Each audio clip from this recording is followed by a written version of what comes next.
Here's a tactic that all intelligence operatives learn, and it's called elicitation. You use statements instead of questions to get the most powerful information from other people. When a person's being asked a question, it raises a little door in the brain that says, I need to be careful about the answer. If you're responding to a statement, your brain does not have that little security guard that comes out. And so as a light example, let's just imagine you and me took an Uber to get here. And let's imagine you and me we're going to take an Uber back. We get into that Uber and I say, I just read online that Uber drivers were rated the #1 job satisfaction of all the jobs in the country. And I just said a statement and he's going to turn around and go, what? Where did you see this? So that starts a conversation. And then he says, no, it's really bad. I do this, and they take the money and this. And then I do disbelief. This is another technique. Disbelief says, no way. There's no way that company would treat you like that. He goes, oh yeah, you will never guess what happened just a couple of weeks ago. And then he just kind of goes into this deep story that he would never tell another client.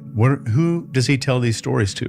Friends. I've made his brain start behaving in friend mode and I haven't even asked any questions yet. And then let's say he goes into a story and then I say, my neighbor's daughter started driving for Uber and she said she saw the wildest things happen in her backseat. And then you're going to hear a story again. And I have not asked any questions. And the way that I teach this is if you and I are standing at the grocery store and there's a young lady over there stocking fruits. And I say, all right, Leon, you've got 60 seconds to go up to this person and find out how much they make for a living. And you're not allowed to ask any questions. So if I went over to her and I said, hey, I'm trying to find the baby carrots. And she starts walking me over somewhere. Haven't asked a question yet. That was a statement. And then I say, I just read on LinkedIn that you guys got bumped up to $22 an hour. That's unbelievable. That's great. Congratulations to everybody here. That's amazing. And she goes, what? We only make $17.50. Everybody does. I avoided that social barrier because there was no question being asked. A different way to do this is called quotes, facts, and figures. And you deliberately say, I saw a YouTube video, read an article, did something that said X, Y, and Z,